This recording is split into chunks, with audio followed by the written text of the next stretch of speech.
The gravel crunched differently under Grant Osborne's tires that afternoon, and he knew before he came around the last bend of Larkspur County Road 9 that something in the world had shifted while he was gone. 4 days at a state water resources conference in Denver, 4 nights in a hotel room that smelled like carpet cleaner, and the entire drive home, he had been thinking about nothing more complicated than the smell of ripe peaches and whether the irrigation timer on the north block needed adjusting before the heat broke. He came around the bend, and the truck slowed almost on its own, his foot easing off the gas the way a body does before the mind is caught up to what the eyes are seeing. The orchard was gone. Not thinned, not pruned back for the season. Gone, in the specific and total way that only heavy machinery accomplishes in a single afternoon of methodical, indifferent work. 22 acres of cedar hollow orchard, 411 heirloom apple and peach trees his grandfather had planted by hand in the spring of 1962 lay in ragged windrows of splintered trunk and torn root ball. The pale wood of a 60-year-old Wolf River apple tree, showing raw and obscene where the dozer blade had sheared it off 18 inches above the graft union. The air, which should have smelled like the first blush of ripening Alberta peaches this time of July, smelled instead like diesel exhaust and disturbed clay. At the edge of what used to be the north block, driven into the ground where his grandfather's oldest tree had stood, was a sign. Vinyl printed, professionally made, the kind of sign that costs real money and gets ordered weeks in advance. Aspen Meadows Estates Presence, the community garden, cultivating together, coming this fall. Grant sat in his truck for a long time with the engine ticking as it cooled, looking at a sign advertising the future of land his family had owned outright since Dwight Eisenhower was president. He was 61 years old, a retired senior hydrologist for the Colorado Division of Water Resources, 34 years spent reading decree records and adjudication maps, and doing the patient, unglamorous work of knowing exactly who owned what water and why it mattered more than almost anything else in the arid West. He had planned to spend his retirement exactly the way he was spending it before 4 days ago, walking the rows at dawn with a cup of coffee going lukewarm in his hand, listening to the particular hush of a healthy orchard in the hour before the birds got loud, tending the same trees his grandfather Walton Osborne had planted the year Grant was born. His wife Ellen had loved this orchard fiercely for 30 years before the cancer took her 3 winters back, and there were mornings Grant still walked the rows simply because it was the only place on earth that still felt entirely like both of them at once. He got out of the truck. He did not run his hands through his hair or shout at the empty air the way a younger man might have. He walked slowly through the wreckage, boots sinking in a churned mud that had, until 4 days ago, been the shaded, undisturbed soil beneath a tree canopy older than most of the people who would eventually eat vegetables grown in its place. He counted stumps out of some old, useless instinct for documentation. He stopped counting at 200 and walked back to the truck.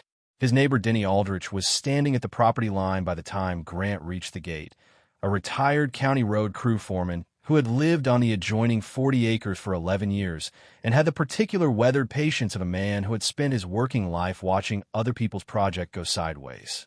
Denny didn't wait to be asked. "They came in Tuesday," he said. 2 dozers, a mulcher, and a crew of 6. Took them a day and a half. I called out to the operator, asked whose orchard they thought they were tearing up, and the fella just shrugged and said he had a signed work order from the Aspen Meadows Homeowners Association, and that was all he needed to know. "They know this isn't HOA land," Grant said. It wasn't a question. Karen Loftus stood right about there Tuesday afternoon, Denny said, nodding toward the spot where the sign now stood, in a fleece vest with the Aspen Meadows logo stitched on the chest, watching the whole thing with her arms crossed like she was supervising a ribbon cutting.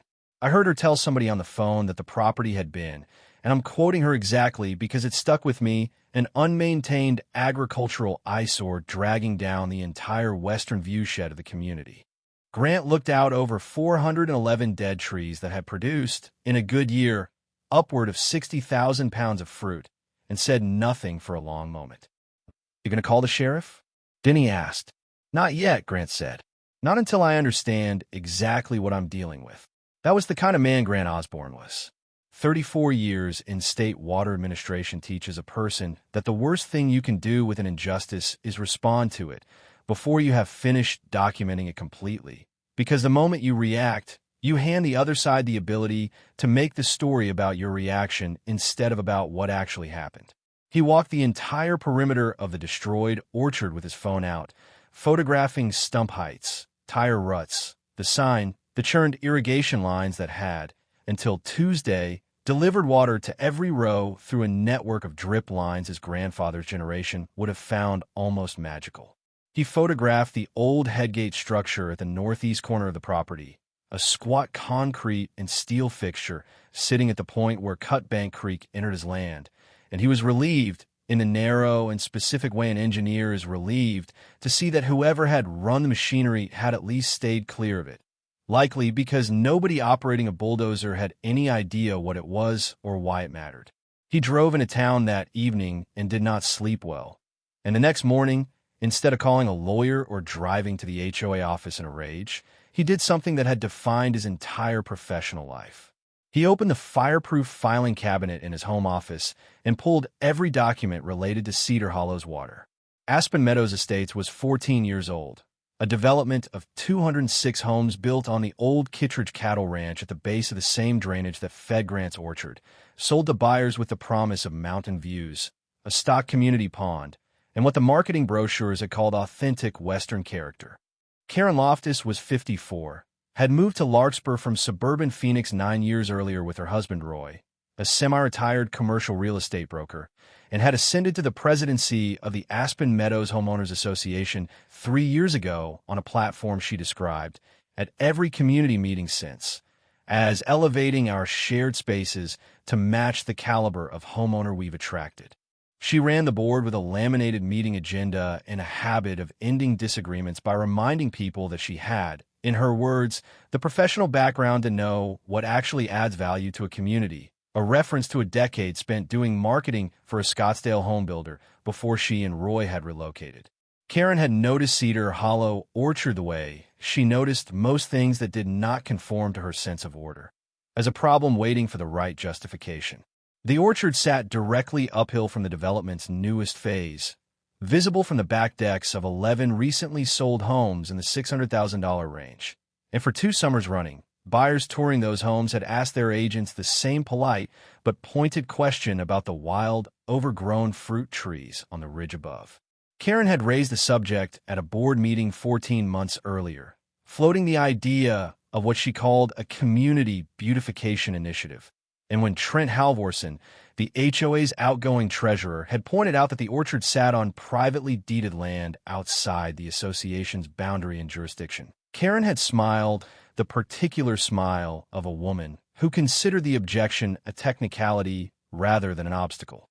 What Grant found, working through his grandfather's original 1962 patent deed alongside 50 years of subsequent title documents, was that the orchard's boundary line ran a full 90 feet uphill of where the development's own plat map placed it, a discrepancy nobody at Aspen Meadows had apparently bothered to verify before deciding the land was, in Karen's words from a board meeting recording Denny had forwarded him that same afternoon, essentially unclaimed scrubland adjacent to our community entrance.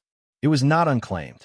It had a deed, a continuous tax record stretching back 63 years, and this was the detail that made Grant set down his coffee and read the document a second time with the particular stillness that came over him only when he had found something that mattered.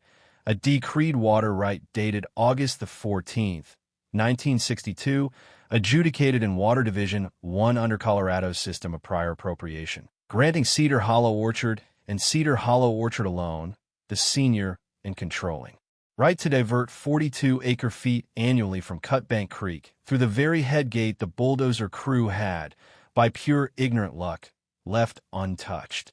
Grant had spent 3 decades of his professional life explaining prior appropriation law to homeowners, developers, and the occasional confused state legislator, and the doctrine had never once stopped being, to him, one of the most elegant and least understood systems ever devised for allocating a scarce resource in the American West. First in time, first in right.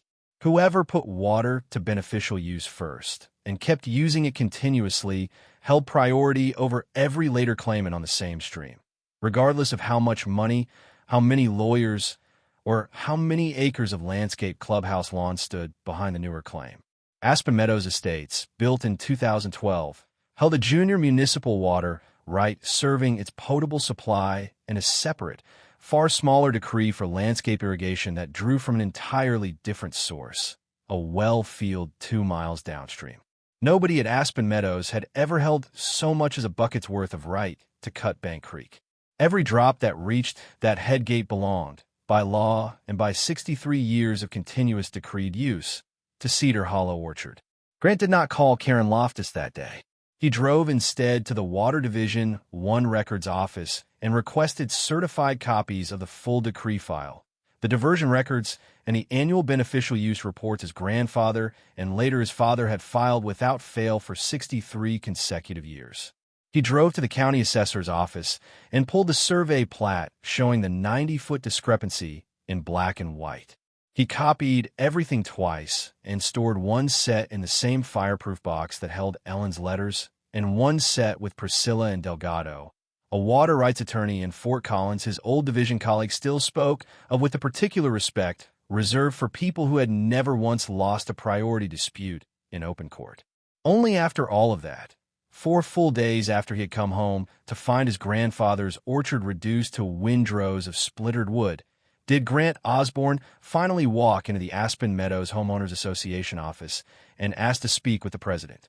Karen kept him waiting 11 minutes in a lobby decorated with a scale model of the development's planned amenity expansion, and when she finally appeared, she was wearing the fleece vest Denny had described, smiling the smile of a woman entirely certain she held every advantage in the coming conversation. "Mr. Osborne," she said, extending a hand he did not take. "I understand there's been some confusion about the boundary." "There's no confusion," Grant said. "Your crew destroyed 411 trees on land my family has held a recorded deed to since 1962. I'd like to understand who authorized it and on what legal basis." Karen's smile did not waver. "The property had been flagged by our landscape committee as an unmaintained hazard consistent with our community aesthetic standards. We have every right to address conditions that negatively affect the shared visual character of Aspen Meadows. That land isn't yours. The plat clearly shows." "Your plat is wrong by 90 feet, Grant said, and set a single page on the counter between them, the certified survey with the discrepancy circled in red. Karen glanced at it and did not pick it up. "I'll have our attorney review that," she said, in the tone of someone dismissing a parking ticket. "In the meantime, the community garden project is already fully funded and will proceed on schedule. If there's a legitimate boundary issue, I'm confident it can be resolved amicably, perhaps with a small easement agreement in the association's favor, given the improvements we're bringing to the area. You're offering to buy an easement on land you already destroyed without permission. I'm offering you the chance to be a good neighbor about this, Mr. Osborne." Karen's voice sharpened just slightly, the first crack in the professional polish. Frankly, an unproductive fruit orchard sitting there for decades wasn't doing much for anyone. This garden is going to serve 206 households. I'd think you'd want to be part of something that actually benefits the community rather than holding on to sentimental attachment to a bunch of old trees. Grant looked at her for a long moment, the same steady, unhurried look he had once used on state legislators trying to talk their way around a decree they didn't like the terms of. "One more question," he said. "Where's the garden getting its irrigation water?" Karen's confidence did not so much as flicker. "Our contractor identified an existing agricultural ditch running through the property. Since it was already there, it made the most sense to simply tap into it rather than run new lines from the development's well field. Very efficient. Actually, that ditch," Grant said, "delivers water under a decreed right that belongs to me, not to the orchard site. To me, personally, as the holder of record. It has never once, in 63 years, delivered a single gallon to anyone outside my family. It's a ditch, Mr. Osborne, not a bank vault," Karen said, and the smile came back, thinner now, the particular smile of someone choosing to treat a threat as an irrelevant technicality. "I think you'll find that once the garden opens and the entire community can see what a wonderful addition is, This will all seem very small. This meeting is over. I have a landscape committee walkthrough at 2. She turned and walked back through the frosted glass door before Grant could respond, and he stood alone in the lobby for a moment, looking at the scale model of Aspen Meadows amenity expansion, thinking about a woman who had just told a state-certified hydrologist on the record that a decreed senior water right was a ditch, not a bank vault. He did not raise his voice. He did not slam the door on his way out. He simply drove home, called Priscilla Delgado, and told her everything. "Grant," she said after a pause that told him she was already smiling on the other end of the line. "Tell me," she said that last part again. "About the bank vault." He told her again. Priscilla laughed once, short and sharp. "I'm emailing you a formal cease and desist regarding unauthorized diversion under your decree this afternoon. And Grant, do not shut the headgate yet. Let her finish building it. Let her plant every seedling.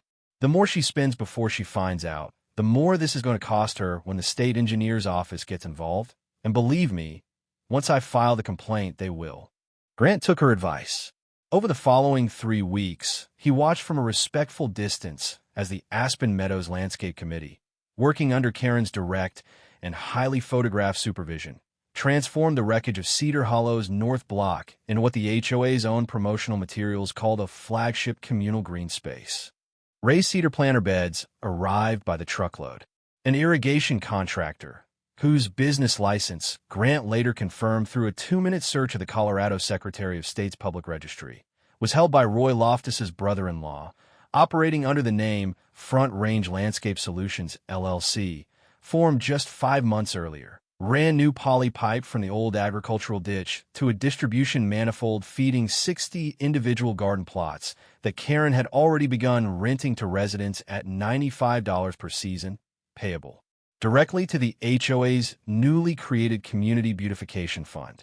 Photographs of Karen in a sun hat, kneeling beside freshly planted tomato starts for what the association's Facebook page called our historic groundbreaking, accumulated dozens of enthusiastic comments from residents who had no idea the water running through those new pipes had never once, in 6 decades of continuous decreed use, belonged to anyone but the Osborne family.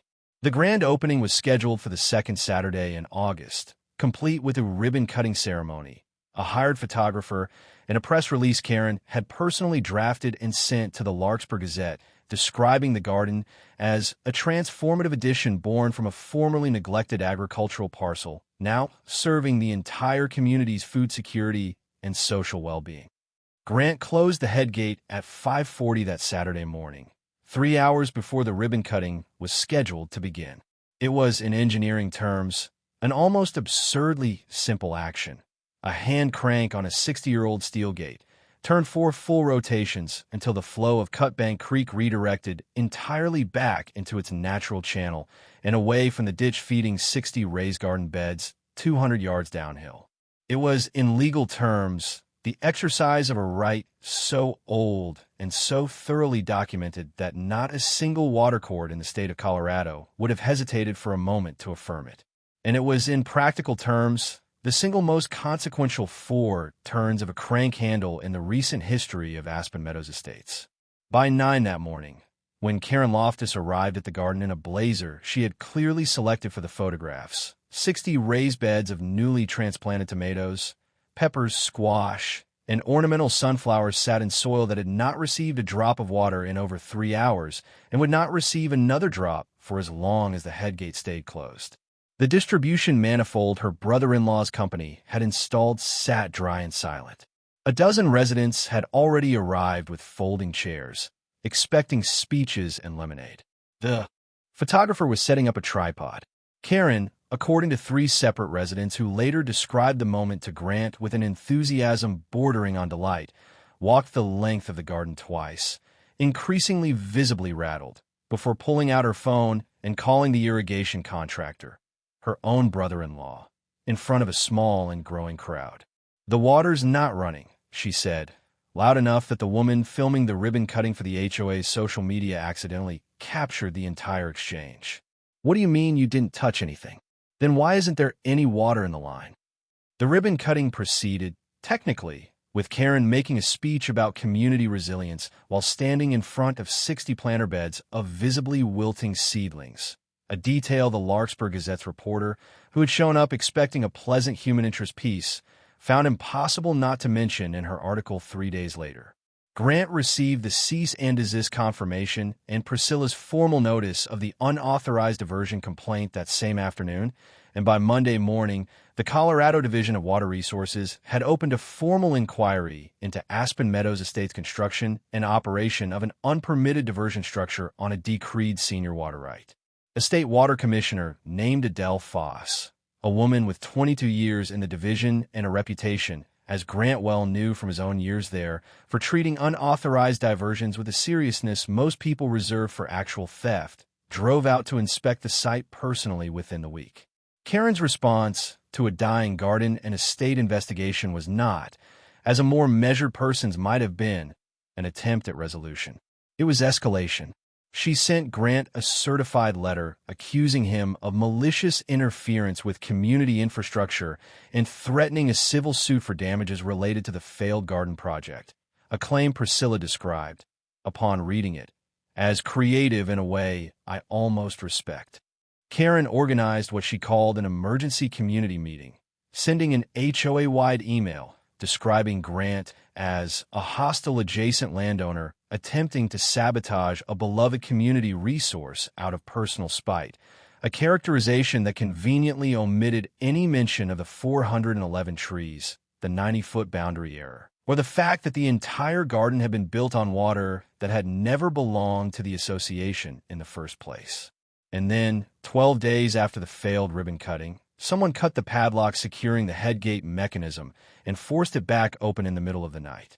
Grant's property, like most working agricultural land in that part of the county, had never needed elaborate security in 63 years of family ownership. But the destruction of the orchard had prompted him to install 2 motion-activated trail cameras along the ditch line the week after Denny first told him what happened. The same quiet, unglamorous instinct for documentation that had defined his entire career. The footage, time-stamped 2:14 a.m., showed a single figure in dark clothing working a bolt cutter on the padlock chain, then cranking the headgate while back open by hand. The figure's face was obscured by a low cap and the poor light, but the build, the gait, and this detail would matter enormously 3 weeks later. A distinctive limp favoring the left leg, the same limp Grant had noticed on Roy Loftus at the one HOA meeting he had ever bothered to attend, all pointed in a direction Grant chose for the moment. Not to say out loud to anyone, but Priscilla and the sheriff's deputy who took his report the following morning. Deputy Wade Kessler, a careful, unhurried man who had patrolled the county for 16 years and remembered Grant's father from the old Grange Hall meetings, reviewed the footage twice, cross-referenced the timestamp against the HOA's own security log showing Roy Loftus's vehicle exiting and re-entering the Aspen Meadows gate that same night, and told Grant plainly that this had moved well past a civil boundary dispute into criminal trespass and tampering with an adjudicated water structure, a violation carrying its own specific weight under Colorado statute, given the state's historic seriousness about protecting the integrity of the priority system.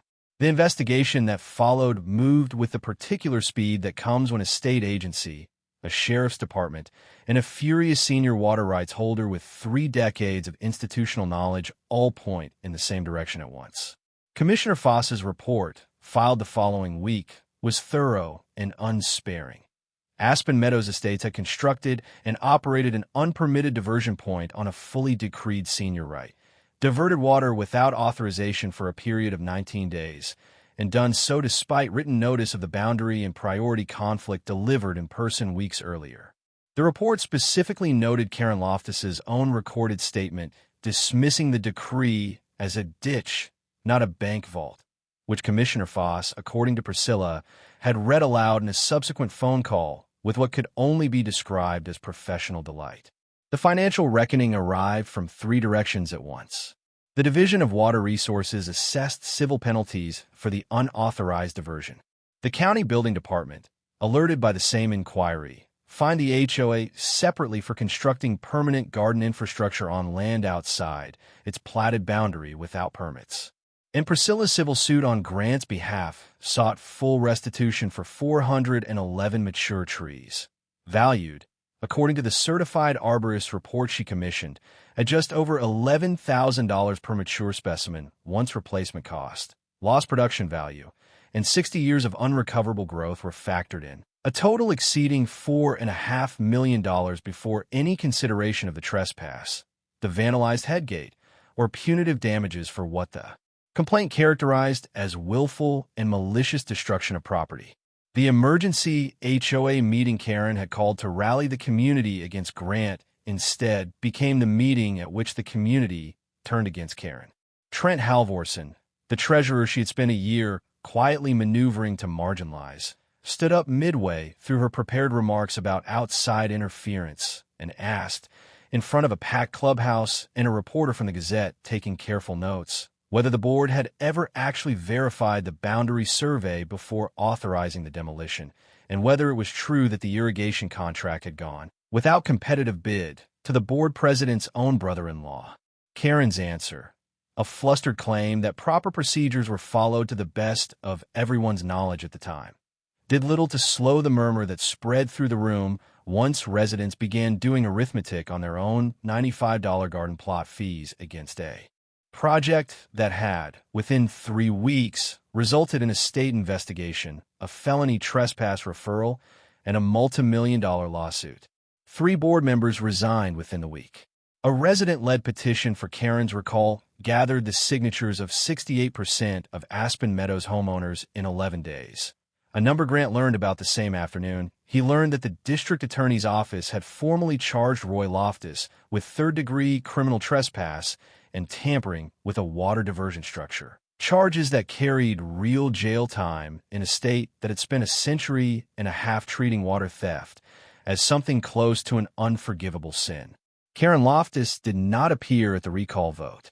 She resigned by email 8 hours before the meeting was scheduled to begin, a 2-paragraph statement citing the toll this situation has taken on my family, and making no mention of the orchard, the water rights, or the 60 households whose garden fees the new interim board discovered, in the financial review that followed, had never actually been deposited into any HOA account the auditors could locate.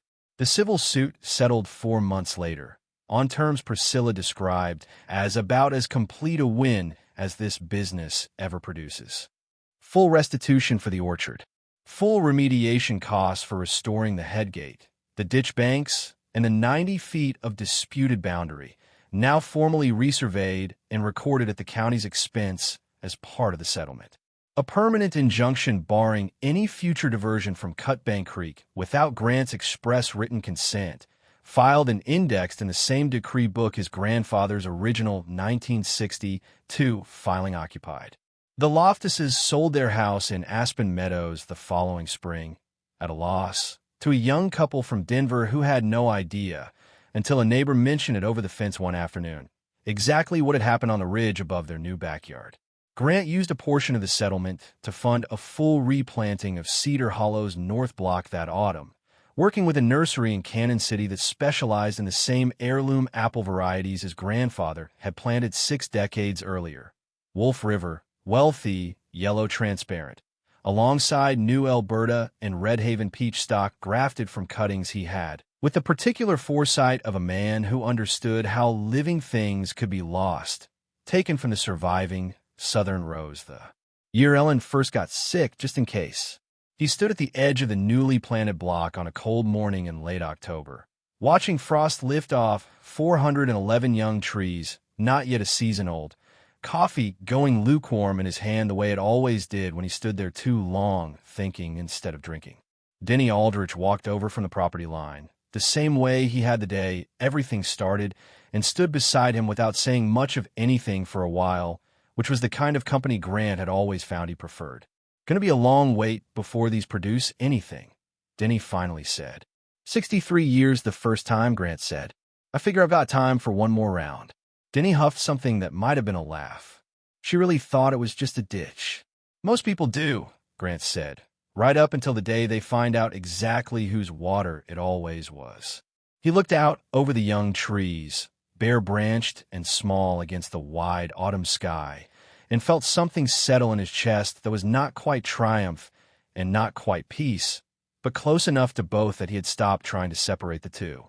Water, his grandfather used to say, standing at this same headgate 60 years earlier, doesn't care what you assume about it. It only cares who actually holds the right and who's willing to prove it. Grant Osborne finished his coffee, turned the crank one more time to check the flow running clean and full down the line his family had held since before either he or the trees around him had existed, and walked back down toward the house, patient, unhurried, and entirely certain the orchard would still be there long after everyone who had ever doubted that was gone.